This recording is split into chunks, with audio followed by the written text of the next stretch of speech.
Hey, world. Today, protecting those who served. United States Department of Veterans Affairs Police. I never knew the Veterans Affairs had a police department, but, well, I do now.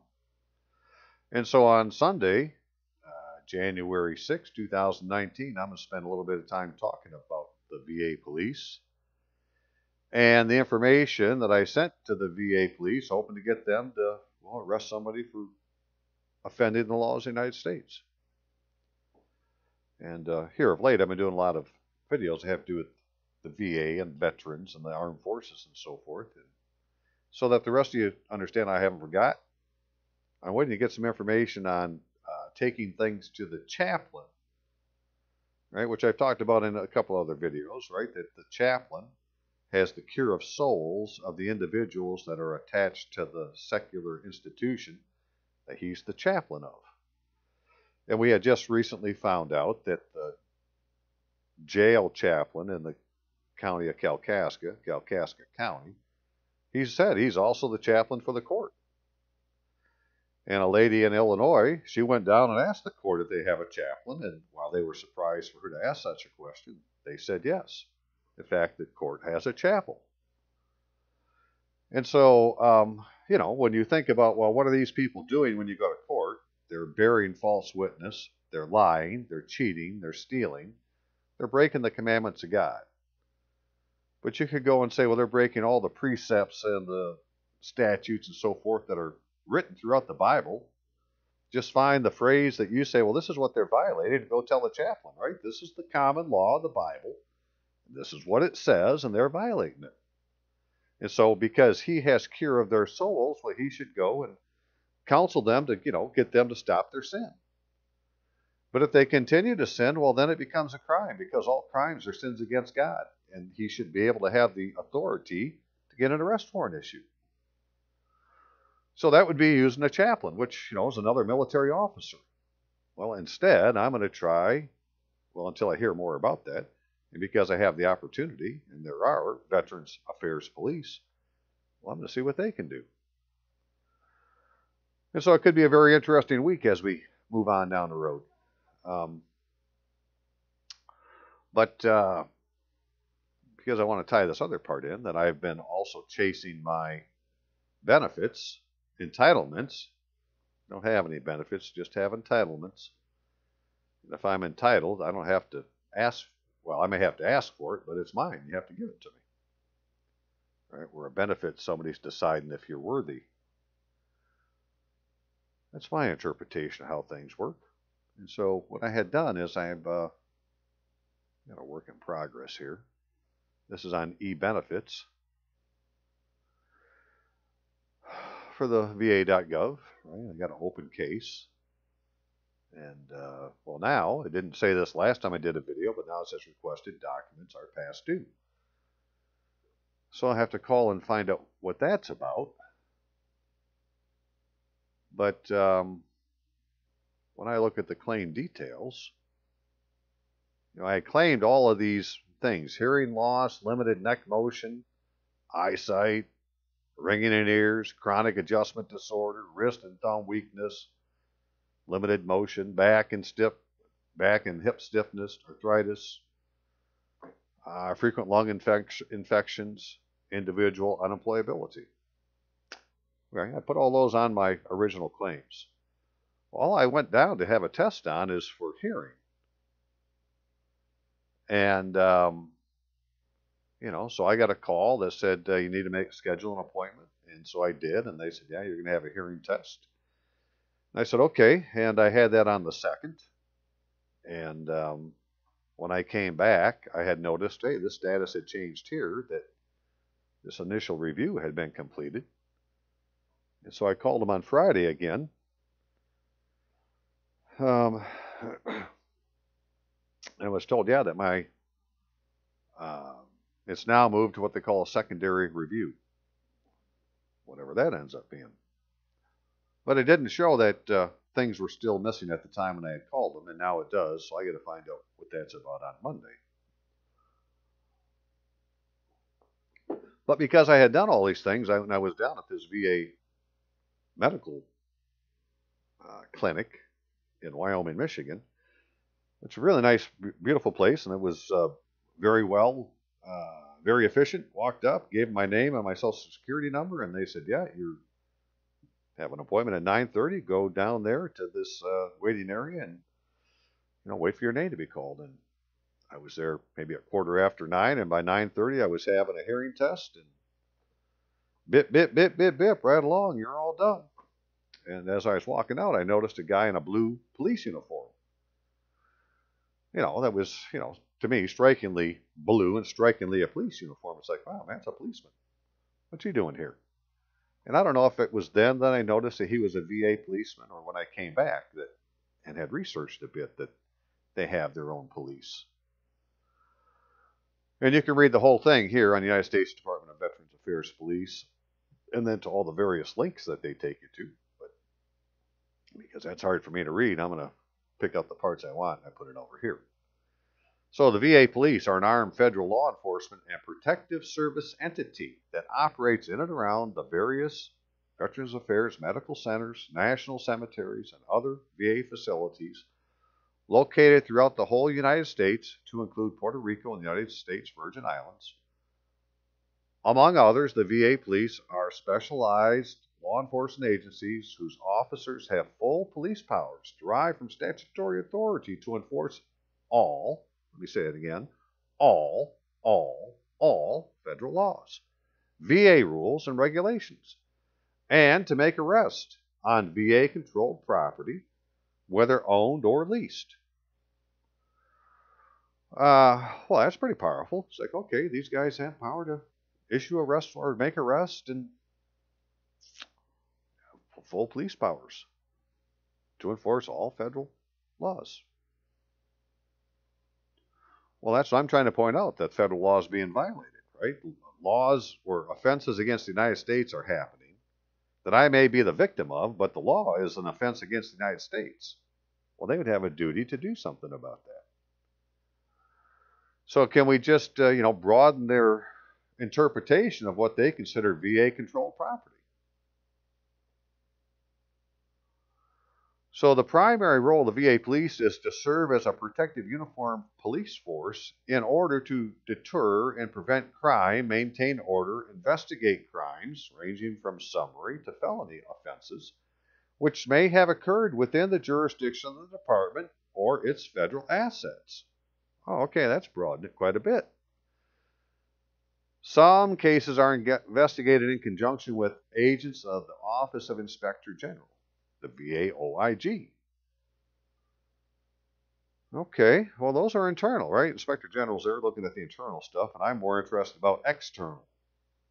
They have to do with the department or its federal assets. I'm one of its assets. I'm a member of the Department of Veterans Affairs. I got an ID number.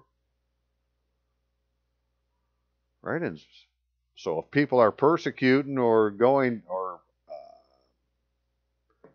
stealing the property of a veteran, well, they're affecting the Office of Veterans Affairs. It's like, wow, that's, if we can get that to stick, then somebody's going to get an awakening very soon. Other semi-standardized rank structures are developed within each police service at the local level. These serve to reflect job title, function, and/or role and range from sergeant to chief. The VA police also maintain groups of specialty service elements such as K-9, bicycle, boats, motorcycle patrols. Although the Office of Security and Law Enforcement exists and policies and training are standardized, VA police operate throughout the United States under the direction of individual facility directors, much like a municipal agency would function under a mayor. Oh, that's interesting.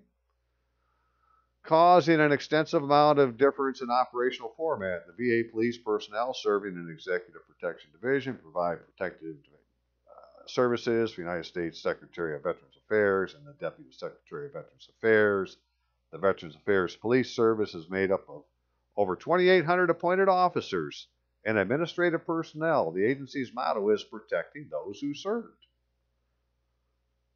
Okay, so hey, I'm not the, Secretary of Veterans Affairs, but I am a veteran. I did serve. And whenever I call them, they always say, thank you for your service. They know that I served. And they operate throughout the United States under the direction of individual facility directors, much like a municipal agency would function under a mayor. Oh, I mean like they're a mayor just using a different name. Some kind of magistrate. And so in my case, I have a Battle Creek VA Medical Center. And right, it has a leadership team.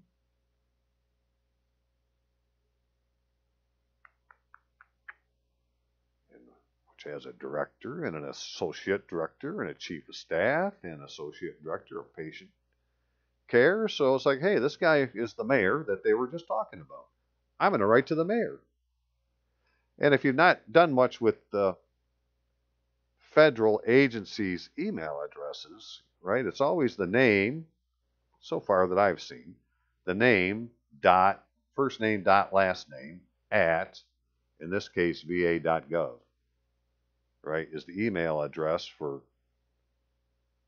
the medical center director, james.doling at va.gov.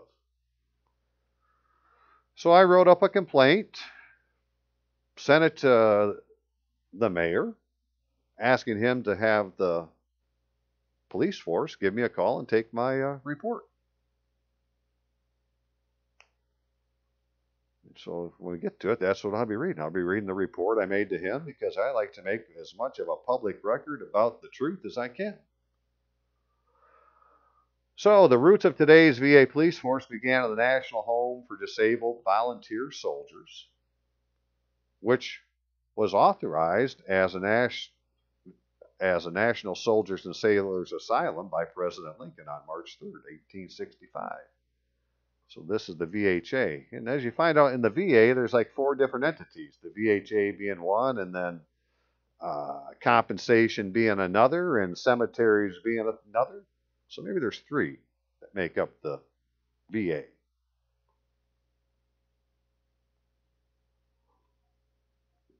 So we need to get 2 of them 3 to agree that we are who we say we are. And to me, that's benefits and the health administration. And what I'm finding is there's all sorts of errors in these records as they contact you for things to do. And they really broke the law. Somebody sent me an official mail envelope with instructions on what to do, and it's an official mail of the Veterans Administration, inside of a flat from the U.S. Postal Service. UPS, not USPS. Well, UPS can't send first-class mail. And so that was a misuse of an official envelope by somebody from this Battle Creek Medical Center who sent me mail. Well, sent me a package. It isn't mail, because mail would be, something that's protected in a carrier. First-class mail. This wasn't. It was sent as a package of some kind by UPS, not the United States Postal Service. So I don't believe it can pass as first-class mail.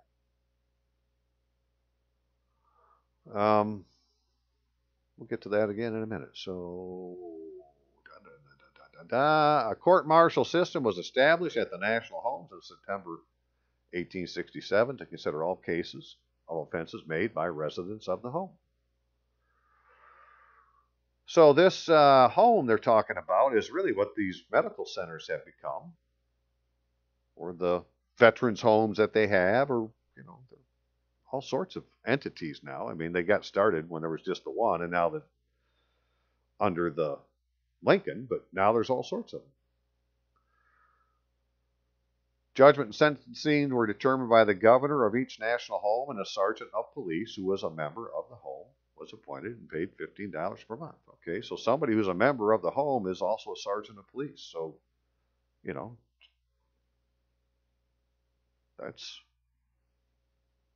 that could be almost anybody. Many of the VA's police force work behind the scenes as trainers, investigators, analysts, policymakers, developers of standards and practices, and more to protect VA employees, veterans' property. And they're undercover police. That's who they are, right? They're not all in uniform. They got a bunch of undercover police. And then 38 CFR, which is Code of Federal Regulations, which is the section on the Veterans Administration, right? Title 38 of the Code of Federal Regulations is the Veterans Administration. In subsection 1.203, information to be reported to VA police, it says information about actual or possible violations of criminal laws related to VA programs, operations, facilities, or involving VA employees, where the violation of a criminal law occurs on a VA premises will be reported by VA management officials to VA police component with responsibility for the VA station or VA facility in question. If there is no VA police component with jurisdiction over the offense, the information will be reported to the federal, state, local law enforcement officials as appropriate. Right? So let's inform them of some crimes against the United States. Which was the idea of going to this guy here, the mayor, give it to him. He's the management, telling him to give it to the police and have the police call me and take my report. So while we're waiting for that to happen, my email address, Rob Ryder, of course that's my avatar, email address is courtofrecord@aol.com. No S's, right? courtofrecord@aol.com. Phone number 616-712-6179. Hey, if you can pay it forward and donate for your posterity's sake, you could do that by using PayPal, account name, Rob Ryder at AOL.com. That would be ROBBRYDER at AOL.com. Credit card or debit card, you could send me an email with the donation, donation amount, and I will send you a request for payment via PayPal. Or we can just use the mail, which would be Robert Allen Ratlewski, RYTLAWSKI, 10955 14 Mile Road Northeast, Rockford, Michigan, 49341-8664. And someday I'm going to get everybody to agree that's my name and that's my address. But they still want to use, a name with a middle initial or a name backwards or name without a middle initial. And as I've said, I don't have a middle initial. I get the idea. I have a given name or a Christian name and a last name, Robert Allen Ratlewski. I don't have a middle name. However, if you do have a middle name, you need to use that as part of your full legal name, which is the official name used in all legal matters, which, as we'll see, is something that they never do. Okay, so give me a second here, and I'll get a few documents together. Okay, then. So this is like the email that I sent to Director Doling. And, of course, it's a little bit hard for me to read here, so I have... In fact, I gave him a copy, right? Put it in there that a formatted copy of the following is included as an attachment. And so, I'm doing this for me to make a public record. Whether you get much out of it or not, general public isn't really the idea. But if you really want to know what's going on, just kind of follow along, and you will soon see that the world is nothing like what you thought it was. And I'm just going to somebody else and telling it the same thing I've already told a bunch of other people. But, I'm basing it on the truth, and we're going to get somebody to listen to the truth. So, crimes against the United States happening at Battle Creek VA Medical Center and beyond. Director Doling, thank you for your service to veterans of the United States Armed Forces and our nation. Because I believe you have power, authority, and jurisdiction similar to that of a mayor or other magistrate, I am informing you of crimes against the United States that affect the Battle Creek VA Medical Center, its jurisdiction, the nation at large, and my person that I insist are investigated. C-18 U.S.C. 3041, Powers of Courts and Magistrates. which says in there for offenses against the United States, right, that a mayor can have people arrested. Good enough. The attachments to this email are proof of crimes against the United States, such as offending the 6th Article and 4th Amendment of the Constitution of the United States, 18 U.S.C. 1341, frauds and swindles, 18 U.S.C. 1342, fictitious names or addresses, counterfeit public security of the United States, which is in the Crimes Act of 1791, identity theft, misuse of penalty franked envelopes, simulated legal processes. I am also attaching my VA letter that certifies I, Robert Allen Rutluski, am honorably discharged in the U.S. Armed Forces. I ask your help in having this letter duly recorded in the proper venue county of Michigan. Because they like to, say it's Kent County, Michigan some places, and then County of Kent, State of Michigan other places. Well, when you look online, this thing called the County of Kent is actually a corporation. On Dun & Bradstreet, where it shows up as Kent, County of, and then parentheses, Incorporated. Yeah, I think we'll talk about more of that in a minute.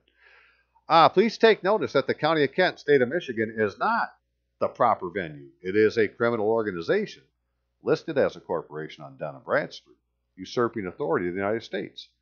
County of Kent, State of Michigan is an organization that advocates the overthrow of our constitutional form of government. Its officers commit a crime against the United States by subscribing counterfeit public securities in the United States, like an oath of office, using a fictitious name that are falsely witnessed by other members of their syndicate. These belligerents have no authority under the United States. They are the United States' domestic enemy. Director, following is a short narrative pertaining to the various attachments. I ask that after you review my information, you will have the United States Department of Veterans Affairs Police take my report and inform the Office of Inspector General of these events. Almost endless evidence of the crimes against the United States is available by FOIA, subpoena, or myself, so please start investigating. Okay, so then I have some attachments we'll look at shortly, but what were they? Attachment 1 is the service verification letter, and then the second part is the part that has to do with the law that says how it needs to be recorded. Attachment 2 is an image of a UPS ground flat with a tracking number, actually 2 of them, A and B, each addressed to a different version of my name, and they each contain an unsealed VA penalty franked envelope, official business penalty private use, $300, with the return address of Battle Creek VA Medical Center, 5500 Armstrong Road, Battle Creek, Michigan, 49037. Each envelope bears an alphanumeric code of 136AA/CNP on its face and contains written instruments addressed to fictitious names and different versions of mailing addresses instead of using my full legal name and mailing address. Yeah, we'll see in a minute. Attachment 2A, which is one of the flats, states to ship to Robert Rutluski and its corresponding penalty mail envelope, written instrument, also addressed to Robert Rutluski, while attachment 2B states to ship to Bert A. Rutluski with the same shipping address as A, right? The same address as the one that went to Robert Rutluski, but this one's to Bert A. Rutluski. Its corresponding penalty mail envelope contains an instrument addressed to Robert A. Rutluski, 49341-8664. In other words, there's 3 names and 2 zip codes, but not my full legal name. Attachment 3, a UPS ground tracking data that evidences these packages were sent to an address foreign to the United States. The tracking data shows that the packages were shipped from Battle Creek, Michigan, United States to Rockford, Michigan, U.S. an address apparently outside of the United States, aka a foreign jurisdiction. Because it didn't say I went to the United States, like it said it left. Attachment 4. Other mailings I have received between the dates of 11/23/2018 and 12/21/2018 from various entities claiming to represent the VA. Only Evidence and Intake Center has sent mail using my full legal name, but its documents use file number 374506794 with two versions of my name, Robert Rytlewski and Rytlewski Robert A. The other evidence of fictitious names has been substituted to conceal my full legal name in mailing.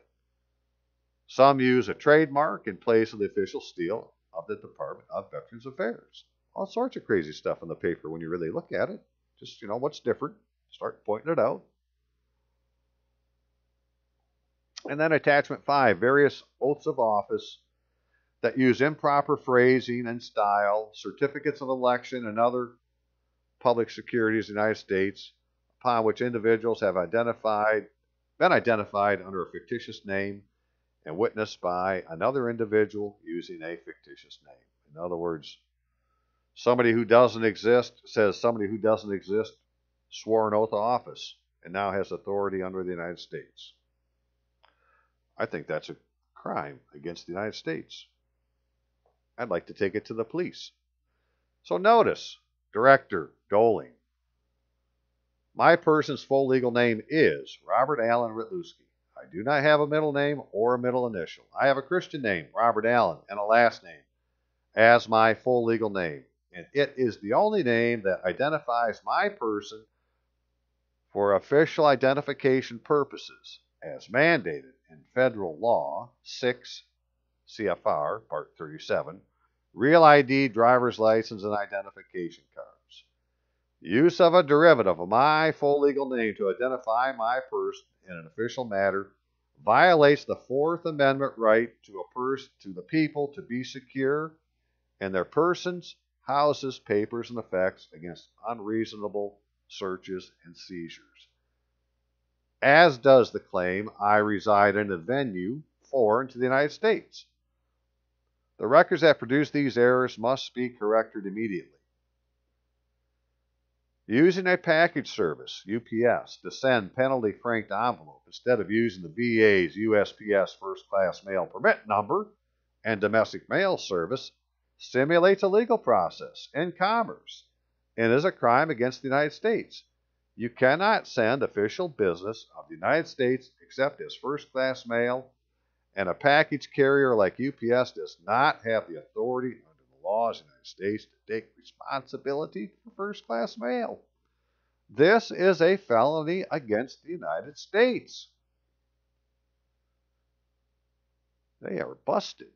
Sending official use first-class mail, attachment 4, regarding the entitlements of Robert Allen Rytlewski and any other name is a fraud and swindle by the mails using fictitious names and addresses.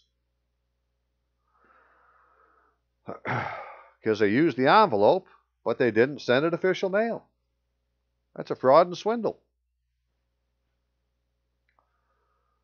Director, my discharge papers, those are attachment A, or attachment 1A, identify the name that all records of the DoD, VA, and county must use as my identification in official records in the United States, or my civil rights are violated by simulated legal process and act of treason, and will continue to be until you see to my relief. Please see that all DoD, VA, and county records acknowledge Robert Allen Rytlewski resides in the United States as an honorably discharged veteran of the U.S. Armed Forces. See to my equitable relief and arrest the wrongdoers. Finally, Director, to subscribe an oath of office using a fictitious name, pay attention now, people, creates a counterfeit public security of the United States, which itself is a crime against the United States. But as if to add insult to injury, the proper oath wording is missing, and the alleged official witness is swearing falsely. This adultery is business as usual for persons claiming an office by election or appointment to federal, state, and local offices of government in all three of the branches. Not one of the alleged members of the United States Congress has filed a valid oath of office or certificates of election, leaving all the states in conflict with the federal law and engaged in an insurrection and rebellion, and why that in accordance with Title 10 of the United States Code, the U.S. Armed Forces need to act immediately to enforce the laws of the United States. There is only one oath that satisfies the 6th article of the Constitution. That's in 1 Stat 23, showed it in many videos in the past. And no one is reciting, subscribing this oath, leaving the United States without civil officers to enforce the laws, necessitating military intervention under the military government that has been in place since President Lincoln declared martial law. Martial law has never been rescinded in accordance with Article 2 of the Labor Code, and the laws of armed conflict rule the United States, because we are already under martial law. In any event, I leave this situation with you, Director, and await a phone call from the VA police so I can better report the state of emergency ongoing here in the United States. There you go. So, what were these different attachments that I informed? So what's on number 1? We'll just go through them real quick. None of this takes a lot of time, right? Now we're just looking to see, well, what's on these documents that would make somebody say the things that I say. So here's a letter that you can get from the Department of Veterans Affairs if you are a veteran. Well, what's going on there? I don't know why this is doing, there we go. This letter certifies that Robert Allen Rutluski was discharged from the U.S. Armed Forces having served during the following periods. It gives the periods and says I was honorably discharged. So if you don't have one of these, because I had told Dana about this, who's got a court case coming up, and we want to get one and put it into his court case, because I believe that judge there is acting like he's, that Dana is a deserter, because the selective service system has classified everybody as a 1H. And a 1H is somebody who could be available for active duty but isn't, which would make you a deserter.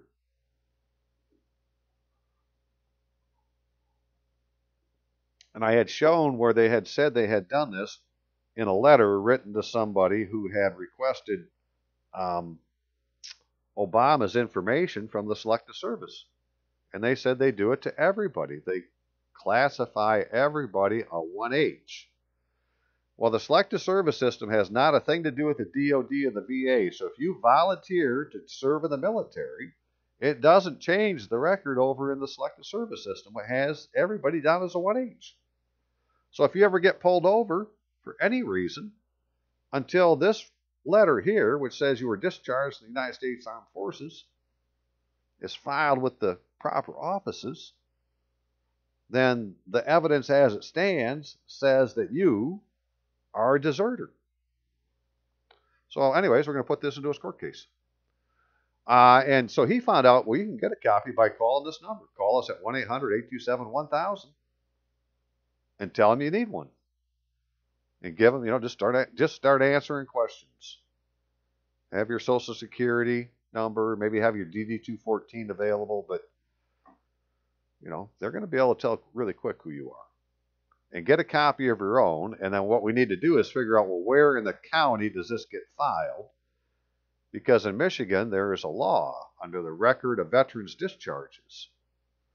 Now, a DD-214 is a discharge, but it only discharges you from active duty, not from the armed forces.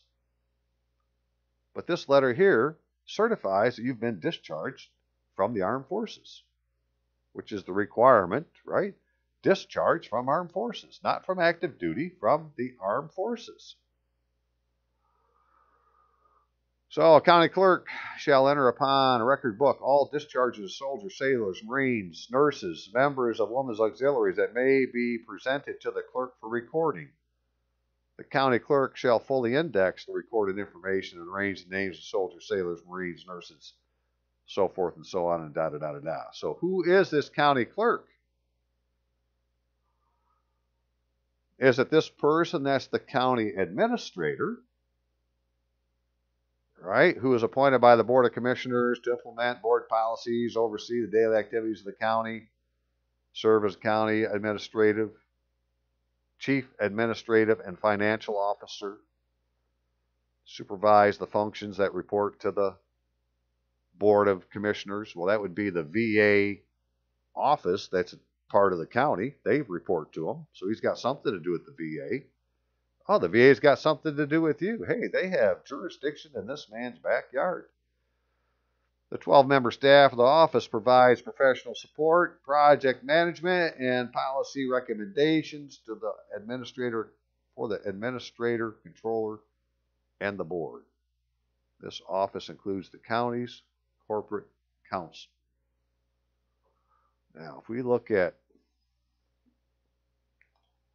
Kent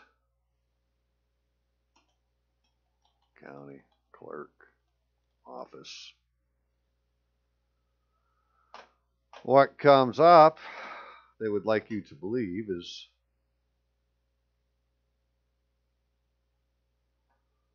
this person here. Well, she doesn't claim to be the Kent County or the clerk for Kent County. She claims to be the clerk of the county of Kent. In fact, I want to show you that real quick. I need to shut this off for a second. Okie doke. So this lady here, right, her predecessor,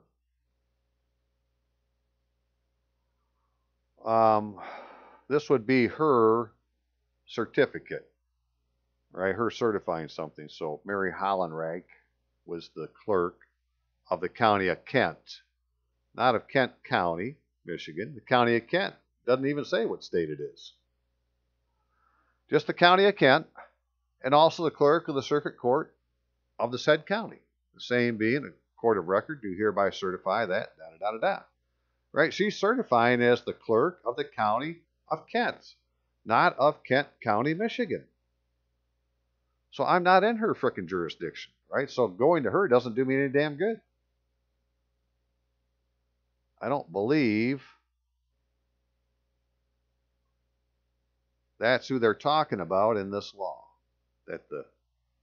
Right? These are the laws of Michigan, and so it's Kent County, Michigan, not County of Kent, State of Michigan, or County of Kent, anything.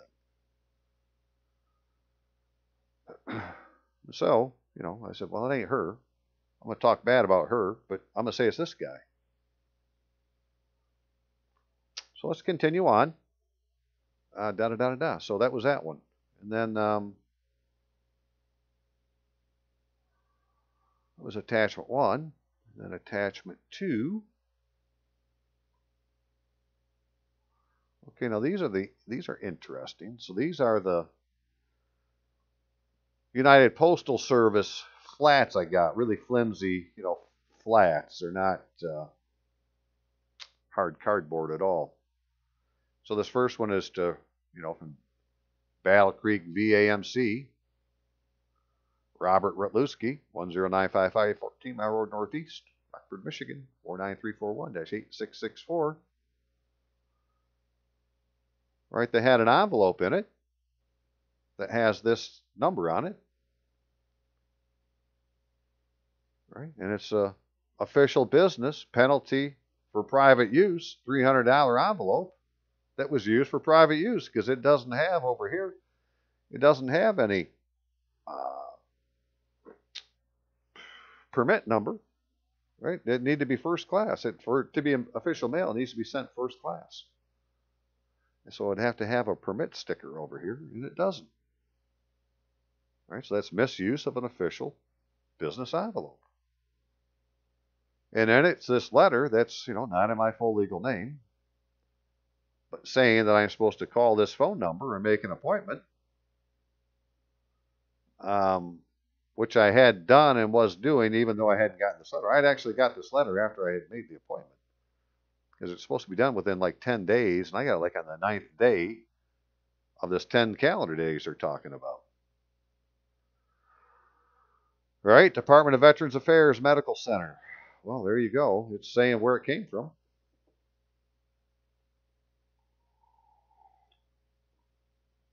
Well, then I got another one. Right? Now this one's to Bert A. Ritlewski. Not kidding you. There it is. Bert got some mail at my address. I've never met Bert. Another thing, right? There's the tracking code.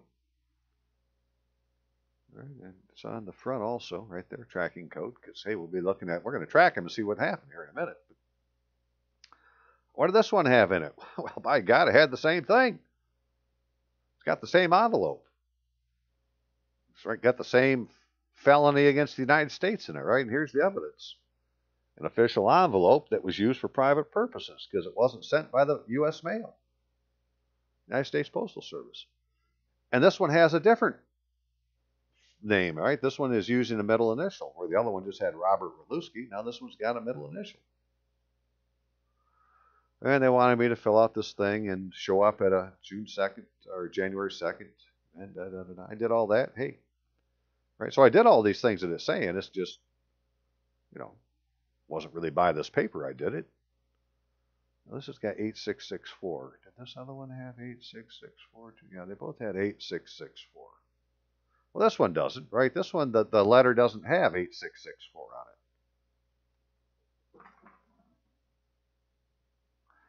it. And I have to believe there's a little dot right here, and that dot isn't dust on my lens, that dot is some kind of, right, there it is. So is that a dot, or is that some kind of Scrivener mark of some kind? I don't know. But, it doesn't really matter. It's just, the whole thing, the way it was done, is evidence of fraud against the United States. They used an official business penalty for private use envelope for private use. Or they're concealing, the fact that I'm in the United States and who I am. Right? They're concealing my full legal name, identification. What else did they do? Well, let's look at 3. So here's the tracking details from UPS for them. Delivered. Right, but look at the origin down here. It said Battle Creek, Michigan, United States. And it went out for delivery from Wyoming, Michigan, United States, but it was delivered to Rockford, MI, US. Not the United States. It's like it's a foreign jurisdiction. Right? I'm in the United States. I want my address to come up that you delivered it to the United States, but that isn't what it says. Right here, the Wyoming, Michigan is on the same line. Right? Wyoming, Michigan, Battle Creek, Michigan. Well, here they put Rockford with Michigan on the second line, US. So they're not the same, right? And it's not something that, it's just the way it is. No, it's fucking wrong. Right? This is fraud. Here's the other one. Same crap. Michigan, US is not in the United States. Right, this one here, label created, United States.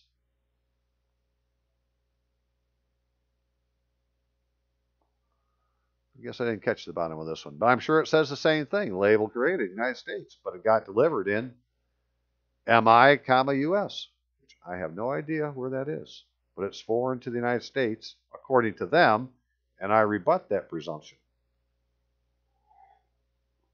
But you can see this is how they keep you from showing up in the United States, which is a territorial boundary that what we call the continental United States, right? Just follow the boundary. If you're within that boundary, it doesn't matter if you're a citizen, an alien, a foreigner, or anything. You're protected by the Constitution. It's the same for everybody. So they can't have you show up in the frickin' United States. So they have us in some foreign jurisdiction. And it's even happening to veterans. Go figure. What else did we have? Attachment 4. And so, okay, these were the other letters that I have kind of gotten in the last month, right? That,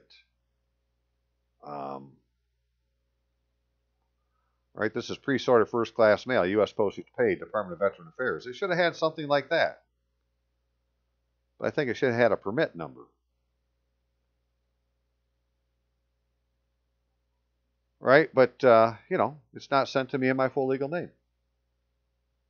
But it was mailed because, well, it's got a barcode on it, so they did mail it.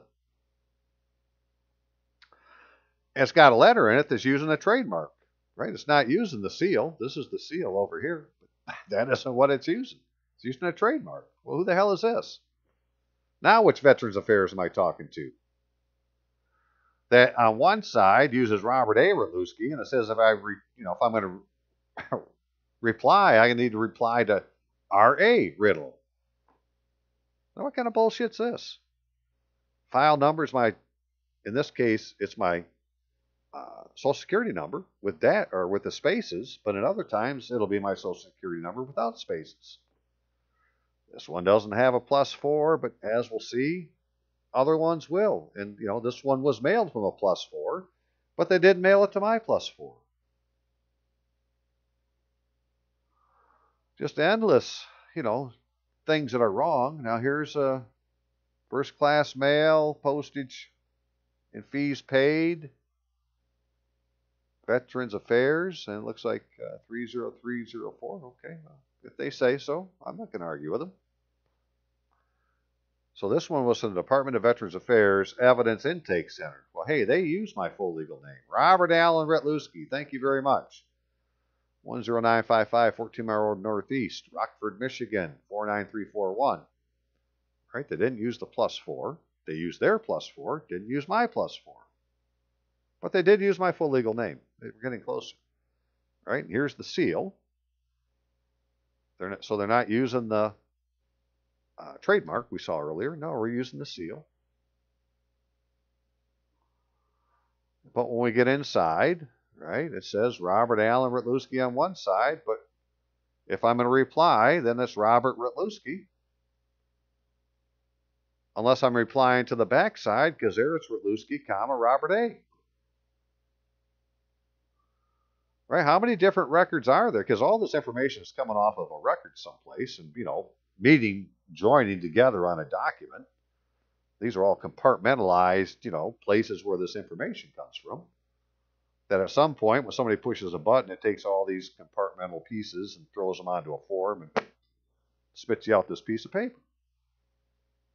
It was full of frickin' errors. Well, here's another one. First class mail, pre-sorted. Hey, personal and confidential. If this letter is not addressed to you, do not open. Return to postal carrier, unopened. First class mail. Oh, Robert Rutluski.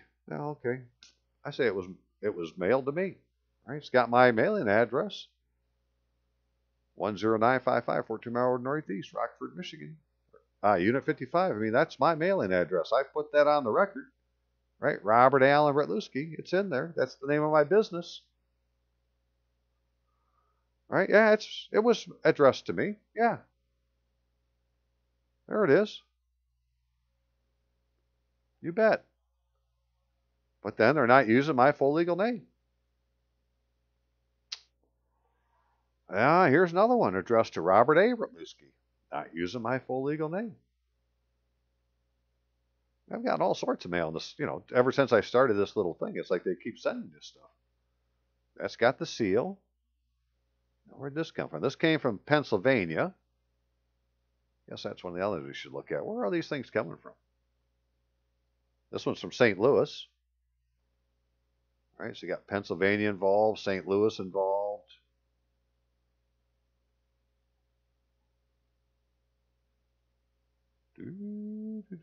Janesville, Wisconsin.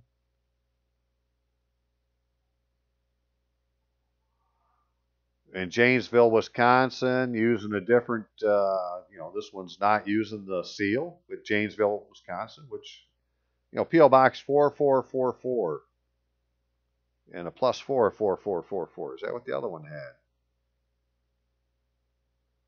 P.O. Box 4444 with the plus 4444. Right? Everything's the same except this piece of paper is using a frickin' seal.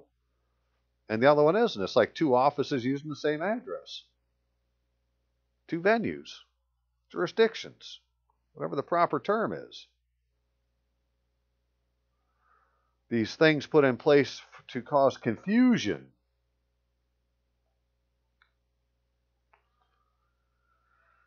Member Service Office of Communications. This is Atlanta, Georgia, right? Robert A. Rutluski. Well, that isn't me.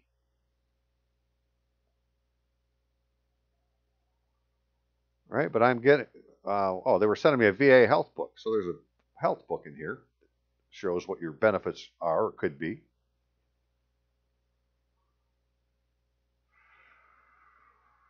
Right, hey, another one. Got the seal on the front, but the paper's got the trademark. It says it's official business, but it's using a fictitious name. And, not a fully, whatever, I think they got a name for that, fully developed mailing address.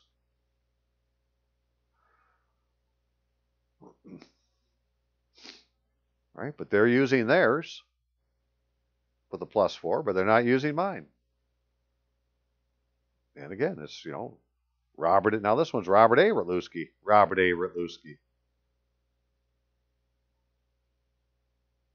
I get a handwritten one to Robert A. Rutluski. Department of Veterans Affairs from Atlanta. And I got Atlanta, St. Louis. Where's this one? Oh, this one's Battle Creek. Got Battle Creek getting a hold of me? They're not using my name.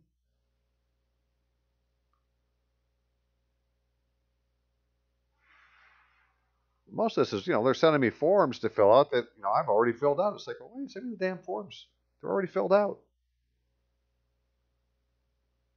So somebody's got things to answer for. Right? So, we need this, this, this, this, and this. Well, I don't agree with that. I don't believe you need any of that stuff from me. But I'll find out.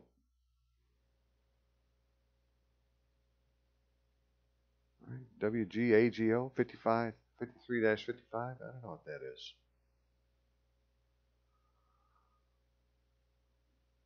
Right. Robert A. Rutluski, not my full legal name. This one's from Pennsylvania. Official business. Well, it isn't. If you're not using my full legal name, it's not official. It's, it's a counterfeit document acting like it's official.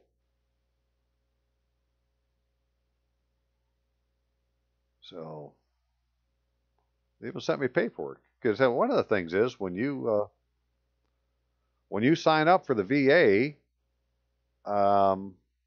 whatever the Obamacare thing was supposed to be all about, well, that's taken care of. My only complaint is, well, I don't have a middle initial. Right? It's Robert Allen in the first name box. Thank you very much. Rutluski in the last name box. But I ain't got a middle name. I got a middle initial. But this is the guy that used to get the taxes back when they used to give me taxes. Right now, I don't get any tax forms anymore so much. But I have, with the IRS, gotten them to agree that my name is Robert Allen Rutluski, and it's actually a business that I run as a sole proprietor. Right, I'm the owner of a business called Robert Allen Rutluski, and my name is Robert Allen Rutluski. But it's not Robert A. Rutluski or Rutluski, Robert A. or any other derivative. Another one with my name on it. I think a full legal name there. Yeah, it's got the seal. I mean, hey, this is, this is pretty close, except they don't use the +4. They don't put unit 55. Because if you live in a house and you were to look on the Postal Service address page, where you can search for zip codes and so forth, one of the things is you can look to see what your delivery point is. And in a single family house, the delivery point is the last 2 digits of the house number. Even if your house number is 1, then it's 01, right? But that's what it is. And that delivery point with the other information of the +4 zip code with a delivery point is a specific, unique mailing location. There's only one of them. Where if you have just a plus or just a 5-digit, well, obviously there's lots of places to mail stuff in the 5-digit, and in the +4, well, there's still lots of places to mail in the +4, but not nearly as many as just the 5-digit. But in the 5-digit and the +4 in the delivery point, which is the 55, that is a unique mailing point, and I have mine tied to me, Robert Allen Ritlewski. That's my mailing point. And hey, they're sending mail to Robert Allen Ritlewski, but if I want to answer it, well, I gotta, my file number now doesn't have any spots in it, any dashes, spaces. But my name doesn't have my full legal name. And on the back of it, it's got my name backwards, using the same file number. So there's something fishy going on here that just needs to be investigated, as my belief. I'm trying to get somebody to do that. And then there was one last document or attachment. This guy's got a lot to look at. I'm sure he's never seen anything like this before. He's a nurse by trade. Hey, hello, mayor. In case you didn't know, you're the mayor. You need to call the police for me. So what I was showing you here was these improper oaths of office and so forth, right? Where in this case, it doesn't have the right text or style. I think Constitution and state aren't capitalized. This Constitution of the United States is, but Constitution of this state aren't capitalized. And this thing about adding this in and for County of Kent, State of Michigan, right? That's not in the Constitution. It's not in the oath of office in the state Constitution. So she took an invalid oath of office. It's not for an office that's in the Constitution of Michigan. So I don't know who she is, but I don't answer to her. She's not my freaking clerk. County of Kent. County Clerk, Register of Deeds. All right, this is supposed to be affidavit of identity. Now, I don't know if she has a middle name or not, right? Because posthumous Lyons must be a dual last name. But is this the complete name that's on her driver's license? Her, real ID compliant driver's license? I don't know. She says it's her middle name. I find that hard to believe. It's a heck of a middle name, but who am I to know? I got a heck of a last name.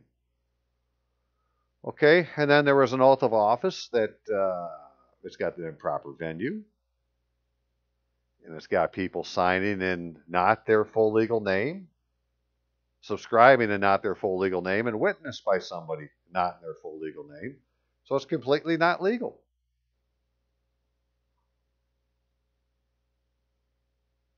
So here's what it says: Constitution of the United States, right, that capital, and Constitution of the state. Well, that's not capitalized. Well, this C shouldn't be capitalized. It's wrong. Right? On the other one, the C and the S were capitalized. On this one, it's just the C, but still, it's wrong. Because that changes the meaning of the word. Right? Right? I didn't make all this stuff up. It's, it's grammar. What am I supposed to do?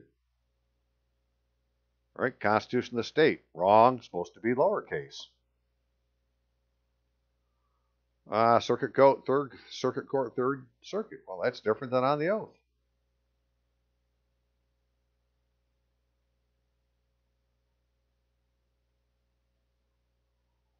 Oh, I don't know what I meant by that exactly. Different name than on, other oath. So it must be there was another oath I seen where they did the name different for the thing, for the same court.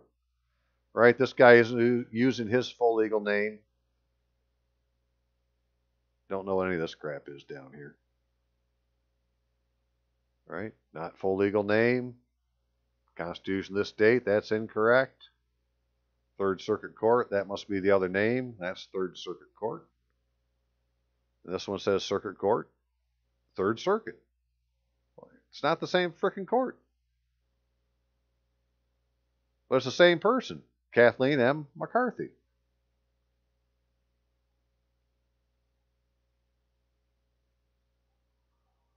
I guess not. That was somebody else. Excuse me. Nevertheless, it's incorrect. Right? Not full legal name. The other one says Circuit Court, Third Circuit.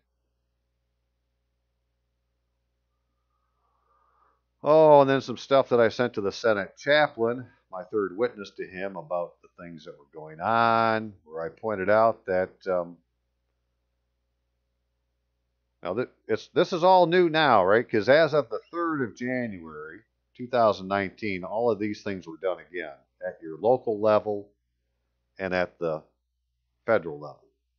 But this is the one from 2017, where they were supposed to be taking these oaths of office.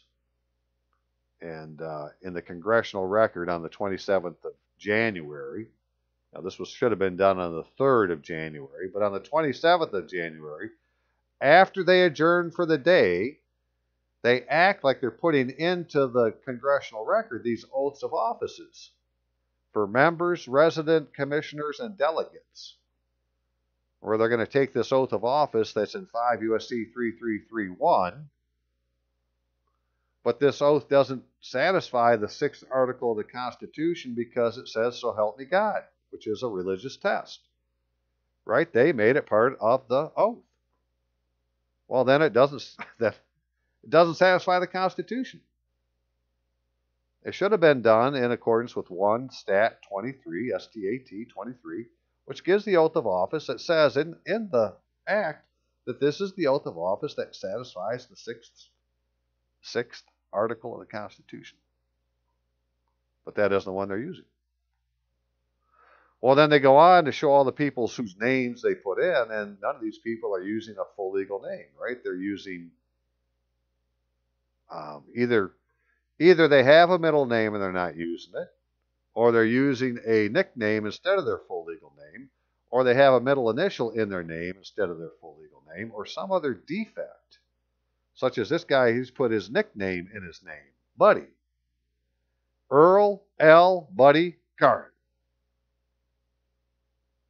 Right? 1st District of Georgia. I don't think so. Him and Hank. Right? None of this is done legally. So none of these people have a proper oath of office filed in the official records of the House of Representatives. And so the official records are kept by the National Archives. And so I contacted the National Archives and said, I'd like to have a copy of the oath of office for all the members of I believe this was the 115th Congress at the time. And I got a reply back, and they said, well, those records are sealed for 30 years. Right? Not available for 30 years. How do you like that? So, you wouldn't get to know for 30 years that these people were simulating a legal process and creating counterfeit public securities of the United States to usurp the powers of the United States. Well, that would be treason. I do believe. And so they've just done this again. It just happened, right? And all of these records are with the clerk, right? The clerk's duty of the clerk of the court to do something with these. Has subscribed to in person and filed in duplicate with the clerk of the House of Representatives by the following members of the 115th Congress. So now the 116th Congress, pursuant to provisions of 2 United States Code 25. Well, same problem again. And so, hey, all of this was the things that I made the director aware of. Medical center director, who's acting as the mayor over a police force. I want him to have the police force contact me and take my sworn statement, my report, incident report, whatever the proper term is, so that he can issue some arrest warrants. So, okay, just one last thing to look at. Okay, so finally, because this is the county administrator, and hey, he had an email address, and I'd done all that work already. I said, well, I want to tell this guy too, because I think it's his job to get my discharge from the United States Armed Forces, not just the United States, or not just active duty, that I would send something to him. So I was going to show you that, but I need to show this thing on active duty. I forgot to show that. So give me just 1 second to grab that. Okay, so we have this letter here that says discharge the U.S. Armed Forces. And we have a DD-214 that says certificate of release or discharge from active duty. Well, which one says that it discharged you from the armed forces? The DD-214 or the letter that says discharge the U.S. Armed Forces? Certified, right? Certified by the Executive Director of the Benefits Assistance Service branch of the Veterans Administration. So, I sent all that information to this guy here, Wayman Britt. Administrator Britt, I have attached an official letter from the VA certifying that I have been discharged from the U.S. Armed Forces. This official letter needs to be recorded and indexed in the official records of Kent County, Michigan. The same attachment includes a copy of the Michigan law on this recording and indexing. This matter is the official business of the Department of Veterans Affairs, the county, and myself, and in accordance with Record of Veterans Discharges Act 83 of 1867, which is 33.52, County Clerk, to record and index discharges from armed forces. It didn't say active duty, it said from armed forces. Confidentiality, persons entitled to copies of discharge records, compensation of clerk, sworn statement as to discharge recorded, sworn statement as to discharge recorded, and 70-year-old defined. That's the title of this frickin' particular part of the act. I just put it in, and hey, I put it in quote marks and say, we're talking about this. I'm requesting that you follow this law, record and index my discharge, reproduce a copy, and email to me at this email address, robbreiter@AOL.com, as soon as possible. According to Dun & Bradstreet, Kent County of Incorporated is a corporation. County of Kent is not the administrative arm of the state government in the venue Kent County. Lisa Posthumus Lyons did not file a valid oath of office to hold the office of county clerk in accordance with the Constitution of Michigan, 1963. She has no authority under the United States, and I am not subject to the entity she claims to represent. I am not one of her tribe, and her people are enemies of the United States. You, on the other hand, represent the Kent County Board of Commissioners and administer the board's legislative decisions, valid or not. It seems you are the clerk for Kent County and have a duty to duly record and index my honorable discharge from the armed forces in the official records of Kent County, Michigan, United States. And I await the completion of your duty to God and country, to God, country, and me. Thank you for your service to veterans. That would be Robert Allen Retluski, discharged veteran. 10955 14 Mile Road Northeast, Unit 55, Rockford, Michigan, 493-401-8664 in the United States. 616-712-6179. Thank you very much. And so that was what I intended to do today, was make a public record of those events, which I have done, and we'll see what next week brings. But in the meantime, hey, we're trying, and that trying requires somebody to do it, and I'm happy to do it, but I need you to donate if you can, so that I can do it.